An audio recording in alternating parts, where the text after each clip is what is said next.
pretty much the opposite of ambitious risk taker. It's cautious preparer. And as you might imagine, this group is a little older. The group makes up 17% of the population. They are 68% are over 45.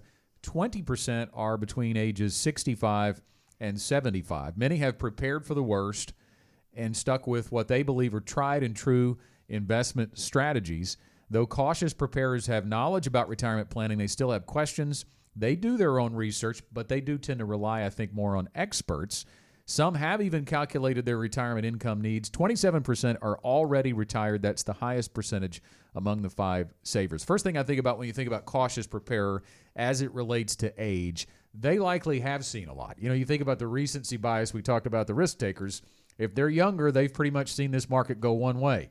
This group has lived through quite a bit when it comes to the markets. Yeah, I think that if you understand that the last real extended recession we had was back in 2008, and you think about, well, that wasn't that long ago. Actually, it was. It was about, 14 years ago. Getting there. And so, there are a lot of people that really haven't seen anything but blue skies.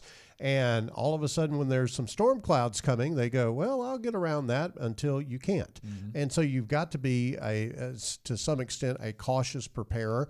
And these folks are really the people that have to balance their caution against the opportunities that they have. One of the things that we do in the Income for Life model, which is part of the Ready to Retire process at Gen Wealth, is that we have different buckets or segments of money.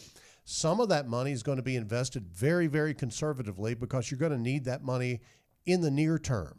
Some of that money is going to be invested more aggressively because you're going to need that money 15 or 20 years down the road. Some of it is going to be moderate. Some of it is going to be sort of a hybrid investment, if you will, money that you may need in 10 or 15 years. So you've got to align the risk profile of when you're going to use that money with the type of investment that you need. And so, Scott, there is no one formula.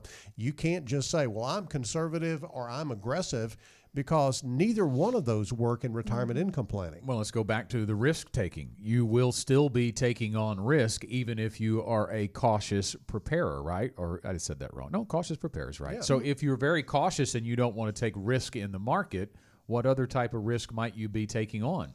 Inflation risk is chief among my thoughts as we talk about why we want to do that bucketing strategy. We need to have some of your money invested in an asset class that is going to outpace inflation. Because if you start, we talked about this earlier in the show with Social Security checks, Candace, and pensions, we know that we are going to have to live on a retirement income that has to increase over time.